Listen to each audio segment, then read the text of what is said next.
Hello friends, welcome to study कर। मैं हूं आपका दोस्त प्रभाकर। डेली करंट अफेयर्स में आज हम 22 मार्च 2023 के मोस्ट इंपॉर्टेंट करंट अफेयर्स के क्वेश्चन डिस्कस करेंगे। तो आप इस पूरे लेक्चर को बहुत ही ध्यान से लास्ट तक जरूर देखिएगा। लास्ट में आपसे एक क्वेश्चन पूछा जाएगा जिसका आंसर आपको कमेंट बॉक्स में देना है। दोस्तों, अगर आप स्टडी कर पर पहली बार आए हैं तो सब्सक्राइब कर लें इसे और बेल आइकन भी दबा लें, जिससे आपको समय पर सबसे पहले नोटिफिकेशन मिल सकेगा। हमारे जितने भी सोशल मीडिया प्लेटफॉर्म है उन पर भी आप हमें फॉलो कर लें, सभी का लिंक डिस्क्रिप्शन बॉक्स में दिया गया है। चलिए दोस्तों, सबसे पहले कल के करंट अफेयर्स को रिवाइज करते हैं, फिर आज के क्वेश्चन डिस्कस करेंगे। इंटरनेशनल बुकर प्राइज के लिए नॉमिनेट होने वाले पहले तमिल लेखक कौन बने हैं? वो बने हैं पेरुमल मुरुगन। विश्व गौरैया दिवस कब मनाया जाता है? तो 20 मार्च को मनाया जाता है। नेपाल के नए उपराष्ट्रपति कौन बने हैं? राम सहाय प्रसाद यादव बने हैं। सैफ चैंपियनशिप का आयोजन किस शहर में किया जाएगा? तो इसका आयोजन बेंगलुरु में किया जाएगा। एटीपी मास्टर्स 1000 खिताब जीतने वाले सबसे उम्रदराज टेनिस खिलाड़ी कौन बने हैं? भारत के रोहन बोपन्ना। वैश्विक आतंकवाद सूचकांक 2023 के अनुसार आतंकवाद से सबसे अधिक प्रभावित देश कौन है? तो वो है Afghanistan. Bharat petroleum corporation limited या बीपीसीएल के नए अध्यक्ष कौन बने हैं? जी कृष्ण कुमार बने हैं।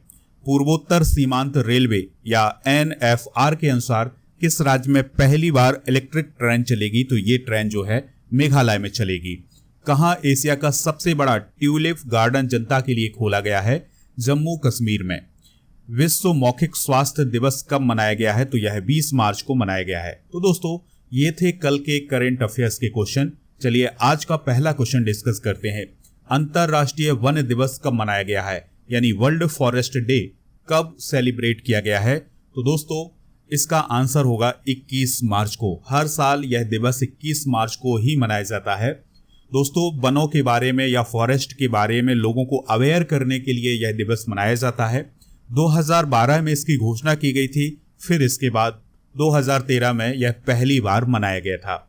अब थीम जरूर याद रखिएगा, थीम है इसकी वन और स्वास्थ्य, यानी फॉरेस्ट एंड हेल्थ। अगर हम बात करें भारत में वनों की स्थिति की, तो क्षेत्रफल के अनुसार सबसे अधिक वन वाले जो राज्य हैं वो है मध्य प्रदेश, अरुणाचल प्रदेश, छत्तीसगढ़, उड़ीसा और महाराष्ट्र। दोस्तों, मैंग्रोव वन किस राज्य में सबसे अधिक हैं? तो वो है पश्चिम बंगाल में। अगर हम परसेंटेज की बात करें तो किस राज्य में जो उसका क्षेत्रफल है उसके अनुसार सबसे अधिक वन है? तो वो है मिजोरम में। यानी मिजोरम का जितना क्षेत्रफल है उसके 84.53% पर कौन है? फॉरेस्ट है। तो दोस्तों, ये आंकड़े आप नोट जरूर करिएगा। चलिए अब हम बात करते हैं मार्च माह के कुछ इंपॉर्टेंट डे की, जो कि अभी हाल ही में सेलिब्रेट किए गए हैं। 20 मार्च को विश्व गौरैया दिवस मनाया गया है। 16 मार्च को राष्ट्रीय टीकाकरण दिवस। 15 मार्च को विश्व उपभोक्ता दिवस। 10 मार्च को CISF स्थापना दिवस। 8 मार्च को अंतर्राष्ट्रीय महिला दिवस मनाया गया है। इसके अलावा राष्ट्रीय सुरक्षा दिवस 4 मार्च को, विश्व वन्यजीव दिवस मनाया गया है 3 मार्च को। इसके अलावा दोस्तों 1 मार्च को शून्य भेदभाव दिवस मनाया गया है। तो ये इंपॉर्टेंट डे है मार्च माह के, इन्हें भी आप नोट कर लें। अगला क्वेश्चन है, लक्सर के नए ब्रांड एम्बेसडर के रूप में किसे नियुक्त किया गया है? तो दोस्तों, किंग कोहली यानी विराट कोहली को लक्सर के नए ब्रांड एम्बेसडर के रूप में नियुक्त किया गया है। तो Laksar writing instrument private limited के द्वारा क्रिकेटर विराट कोहली को अपना नया ब्रांड एम्बेसडर नियुक्त किया है। दोस्तों, अभी हाल ही में जो ब्रांड एम्बेसडर चर्चा में रहे हैं, चलिए उनको भी एक बार रिवाइज करते हैं। तो अभी हाल ही में सेवलॉन इंडिया के द्वारा क्रिकेटर सचिन तेंदुलकर को हैंड एम्बेसडर बनाया गया है, जो कि दुनिया के पहले हैंड एम्बेसडर होंगे। पेप्सी ने रणवीर सिंह को, हुंडई मोटर्स इंडिया ने यस्तिका भाटिया और रेणुका सिंह को बनाया है। यस्तिका भाटिया और रेणुका सिंह ठाकुर जो हैं वो दोनों क्रिकेटर हैं। तो हुंडई मोटर्स इंडिया ने इन दोनों को ब्रांड एम्बेसडर बनाया है। अनक्रेव ने वीर दास को, प्यूमा इंडिया ने हरमनप्रीत कौर को, नॉइस ने विराट कोहली को अपना ब्रांड एम्बेसडर बनाया है। दोस्तों, लक्सर के प्रोडक्ट आपने यूज किए होंगे, हाइलाइटर, पेन और मार्कर, ये सभी जो प्रोडक्ट है दोस्तों ये लक्सर बनाता है और इसी के ब्रांड एम्बेसडर बने हैं कौन? विराट कोहली। चलिए दोस्तों, आपके लिए एक इन्फॉर्मेशन है कि अगर आप मध्य प्रदेश पटवारी परीक्षा की तैयारी कर रहे हैं, अभी तक आपका पेपर नहीं हुआ है, तो आप मॉक टेस्ट ज्वाइन करके दोस्तों अपने पेपर की रूपरेखा देख सकते हैं। ये जो मॉक टेस्ट है हिंदी अंग्रेजी दोनों माध्यम में है, तो आप ज्वाइन कर सकते हैं। बहुत हेल्प मिलेगी आपके एग्जाम में। अगर आप एसएससी, बैंकिंग इन सब एग्जाम की भी तैयारी कर रहे हैं तो उसके लिए भी मॉक टेस्ट हमारे ऐप पर उपलब्ध है, आप ज्वाइन कर लीजिएगा। दोस्तों अगर आपको इसमें डिस्काउंट चाहिए तो मेरा कूपन कोड यूज करिएगा PS100, आपको इसमें डिस्काउंट भी मिल जाएगा। चलिए अगला क्वेश्चन डिस्कस करते हैं। ये जुड़ा हुआ है दोस्तों आपकी खुशी से। तो वर्ल्ड हैप्पीनेस इंडेक्स 2023 में प्रथम स्थान पर कौन सा देश है? तो ये क्वेश्चन बहुत इंपॉर्टेंट है आपके एग्जाम के पॉइंट ऑफ व्यू से और आपके लिए भी। तो दोस्तों वर्ल्ड हैप्पीनेस इंडेक्स 2023 में प्रथम स्थान पर है फिनलैंड, यानी दुनिया में सबसे अधिक खुशहाल लोग कहाँ रहते हैं? फिनलैंड में रहते हैं।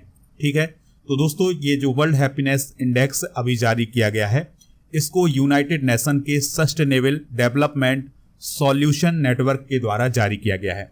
अब भारत किस स्थान पर है? तो भारत की जो रैंक है वो है 126। ये रैंक बार बार पूछी जाएगी आपके एग्जाम में, तो इस रैंक को याद रखिएगा। 126वां स्थान है दुनिया के सबसे खुशहाल देशों में भारत का। सबसे नीचे है दोस्तों अफगानिस्तान, यानी दोस्तों यहाँ के जो लोग हैं वो खुशहाल नहीं है, क्योंकि कल हमने डिस्कस किया था कि जो आतंकवाद से सबसे प्रभावित देश है वो कौन है? अफगानिस्तान। तो आप बताइएगा कि जहां आतंकवाद इतनी चरम सीमा पर हो तो उस देश के लोग कैसे खुश रह सकते हैं? भारत की भी कुछ स्थिति सही नहीं है, 126वें स्थान पर है इस इंडेक्स के अनुसार। दोस्तों ये जो इंडेक्स जारी होता है इसमें उस देश की GDP, सामाजिक सहयोग, स्वस्थ जीवन की संभावना, व्यक्तिगत स्वतंत्रता, इन सभी जो मापदंड होते हैं उनको देखा जाता है। फिर इसके बाद इस इंडेक्स को जारी किया जाता है। अगर हम दुनिया के विकसित देशों की बात करें तो इसमें अमेरिका 15वें स्थान पर है, जर्मनी 16वें स्थान पर है, यूनाइटेड किंगडम 19वें स्थान पर है, फ्रांस 21वें स्थान पर है और जापान 47वें स्थान पर है। भारत के पड़ोसी देशों में चाइना और पाकिस्तान इंपॉर्टेंट है। तो चाइना की रैंक है 64 और पाकिस्तान की रैंक है 108। यानी दोस्तों इस इंडेक्स के अनुसार पाकिस्तान के जो लोग हैं वो हमसे ज़्यादा खुश हैं, लेकिन अभी तो हमें नहीं दिखाई देता है क्योंकि वहाँ पर महंगाई जो है चरम सीमा पर है। तो कैसे लोग खुश रह सकते हैं? चलिए अब हम टॉप 10 देशों की बात करें तो फिनलैंड पहले स्थान पर है, डेनमार्क दूसरे, आइसलैंड तीसरे, चौथे स्थान पर है इजराइल, नीदरलैंड 5वें स्थान पर, स्वीडन 6ठे स्थान पर है, 7वें स्थान पर है नॉर्वे, 8वें स्थान पर स्विट्जरलैंड, 9वें स्थान पर है लग्जमबर्ग और 10वें स्थान पर है न्यूजीलैंड। तो दोस्तों ये आंकड़ा भी आप नोट कर लीजिएगा। अगला क्वेश्चन है 2022 Christopher Martin Jenkins spirit of cricket award का विजेता किसे घोषित किया गया है? तो दोस्तों नेपाल के क्रिकेटर हैं आसिफ शेख, उनको ये अवार्ड मिला हुआ है। अब ये अवार्ड दिसंबर में दिया जाएगा, लेकिन अभी नाम की घोषणा की गई है। तो दोस्तों ये जो अवार्ड है क्यों दिया जाता है इसको आप ध्यान से सुनिएगा। ये अवार्ड क्रिकेट मैच के दौरान जो खेल भावना है उसको दिखाने के लिए ये अवार्ड दिया जाता है। अब हुआ क्या था दोस्तों आसिफ शेख के साथ कि फरवरी 2022 में आयरलैंड और नेपाल के बीच एक मैच होता है, ठीक है, और उसी मैच के दौरान दोस्तों एक घटना घटित होती है कि जो आयरलैंड के 2 बल्लेबाज थे उनमें से एक बल्लेबाज शॉट मारता है और जो दूसरा बल्लेबाज है ये रन लेने के लिए दौड़ता है। उसी समय जो नेपाल के गेंदबाज थे वो भी दौड़ते हैं, दोनों के बीच में टक्कर हो जाती है। तो ये जो बल्लेबाज था आयरलैंड का वो गिर जाता है, ठीक है। इसके बाद होता क्या है कि ये जो नेपाल का गेंदबाज होता है ये गेंद को उठा करके कीपर के पास भेजता है, लेकिन ये समय से ये जो बल्लेबाज था ये समय से नहीं पहुंच पाता है और आसिफ शेख जो है वो खेल भावना दिखाते हुए उस बल्लेबाज को आउट नहीं करते हैं। तो इस मूवमेंट के लिए आसिफ शेख को Christopher Martin Jenkins spirit of cricket award से सम्मानित किया गया है। यह जो अवार्ड है हर साल दिया जाता है, 2013 से इसकी शुरुआत हुई थी, ठीक है दोस्तों। इसको कौन कौन देता है याद रखिएगा, BBC और मैरी लेबॉन क्रिकेट क्लब जिसे MCC बोला जाता है जो कि यूनाइटेड किंगडम में है, तो ये दोनों मिलकर के इस अवार्ड को देते हैं। अगला क्वेश्चन है पाक जल डमरू मध्य सबसे तेजी से तैरकर पार करने वाले पहले भारतीय कौन बने हैं? तो उनका नाम है संपन्ना रमेश सेलार। कौन है दोस्तों? संपन्ना रमेश सेलार। तो उन्होंने अंडर 21 समूह में अभी हाल ही में पाक जल डमरू मध्य को पार किया है और 29 किलोमीटर की जो दूरी है वो 5 घंटे 30 मिनट में पूरी की है, जो कि अपने आप में एक रिकॉर्ड है। दोस्तों पाक जल डमरू मध्य या पाक स्ट्रेट जो है वो भारत का जो तमिलनाडु स्टेट है और श्रीलंका का जो जाफना प्रांत है इसके बीच है। मैप में आप देखिएगा, ये है दोस्तों तमिलनाडु, ये पूरा प्यारा भारत है, ये है श्रीलंका। तो दोस्तों इन दोनों के बीच में पाक जल संधि है, ठीक है, ये पाक की खाड़ी दिखाई दे रही है आपको। तो इनके बीच में ये जो जल संधि है, इसी को पार, इसके बीच में ये जो स्थान है, ये 29 किलोमीटर का स्थान जो है अभी पार किया है किसने, याद रखिएगा इनका नाम, क्या नाम है इनका, संपन्ना रमेश सेलार। तो इन्होंने अभी हाल ही में ये दूरी तय की है सबसे कम समय में। अगला क्वेश्चन है, किस देश के खिलाड़ी टिम पेन ने क्रिकेट से संन्यास लेने की घोषणा की है। तो दोस्तों टिम पेन जो है वो ऑस्ट्रेलिया के कप्तान भी रहे हैं, तो उन्होंने अभी हाल ही में क्रिकेट से संन्यास लेने की घोषणा कर दी है, ठीक है दोस्तों। तो अभी उन्होंने क्वींसलैंड के खिलाफ अपने अंतिम मैच के बाद ये निर्णय लिया है। दोस्तों ऑस्ट्रेलिया की बात आई है, तो ऑस्ट्रेलिया के अगर हम राज्य प्रमुख की बात करें, यानी ऑस्ट्रेलिया जो कंट्री है उसके जो प्रमुख हैं वो कौन है, तो ब्रिटिश सम्राट किंग चार्ल्स तृतीय हैं, ठीक है। ऐसा ब्रिटेन और ऑस्ट्रेलिया के बीच में ऐसा एग्रीमेंट है कि जो उनके राजा होंगे वो राजा वही होंगे जो ब्रिटेन के राजा होंगे। तो ब्रिटेन के राजा है कौन है अभी, किंग्स चार्ल्स तृतीय। प्राइम मिनिस्टर अलग होगा, तो दोस्तों प्राइम मिनिस्टर कौन है अभी, एंथनी अल्बनीज है, जो कि अभी हाल ही में भारत की यात्रा पर आए थे। और दोस्तों करेंसी क्या है, ऑस्ट्रेलियाई डॉलर है, और राजधानी है कैनबरा। तो ये कुछ इंपॉर्टेंट बातें हैं, नोट कर लीजिएगा। नेक्स्ट क्वेश्चन है, केंद्रीय मंत्री पुरुषोत्तम रूपाला ने किस राज्य में सागर परिक्रमा के चौथे चरण का उद्घाटन किया है। तो ये किया है कर्नाटक में। दोस्तों इसका आयोजन 2 दिनों तक किया गया, 18 मार्च और 19 मार्च। तो 18 मार्च को इसका आयोजन किया गया था उत्तर कन्नड़ में, और इसके अलावा 19 मार्च को उडुपी और उसके बाद दक्षिण कन्नड़ में इसका आयोजन किया गया है। दोस्तों जो सागर परिक्रमा नामक ये जो प्रोग्राम है, इसका उद्देश्य है जो मछुआरे होते हैं और जो अन्य हितधारक होते हैं उनके मुद्दों को हल करना। क्या होता है दोस्तों कि जो मछुआरे होते हैं उनके कई सारे मुद्दे होते हैं। तो अब क्या होगा कि ये सागर परिक्रमा जो कार्यक्रम चल रहा है, इसके द्वारा इनके जो मुद्दे होंगे उनको निपटाया जाएगा, ठीक है। तो ये कुछ पॉइंट है, आप नोट करिएगा। अगला क्वेश्चन है, सीआईएसएफ में पूर्व अग्निवीरों के लिए कितने प्रतिशत आरक्षण देने की घोषणा की गई है। तो दोस्तों जो सीआईएसएफ में अग्निवीर शामिल होंगे उनको 10% आरक्षण दिया जाएगा। अभी इसी प्रकार की घोषणा बीएसएफ ने की थी, और अब किसने की है दोस्तों, सीआईएसएफ ने।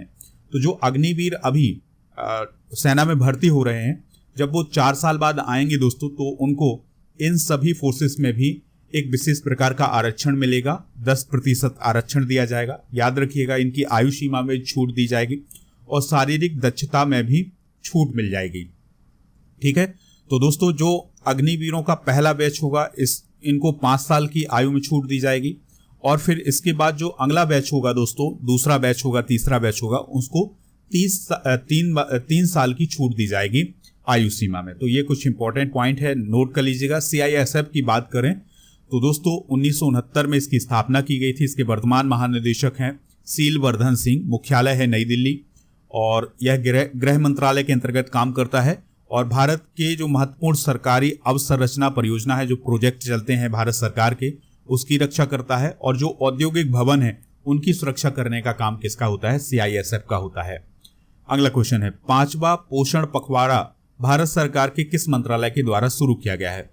तो 5वां पोषण पखवाड़ा जो है वो महिला एवं बाल विकास मंत्रालय के द्वारा शुरू किया गया है, ठीक है। तो ये जो पखवाड़ा है, पखवाड़े का मतलब होता है दोस्तों 15 दिनों का दिन, ठीक है। 15 दिनों का जो समय होता है उसको पखवाड़ा बोला जाता है। तो ये 20 मार्च से 3 अप्रैल तक ये पखवाड़ा मनाया जाएगा, और इसका उद्देश्य है पोषण के महत्व के बारे में जागरूक करना। इसकी थीम क्या है, सभी के लिए पोषण, स्वस्थ भारत की ओर एक साथ, ठीक है दोस्तों।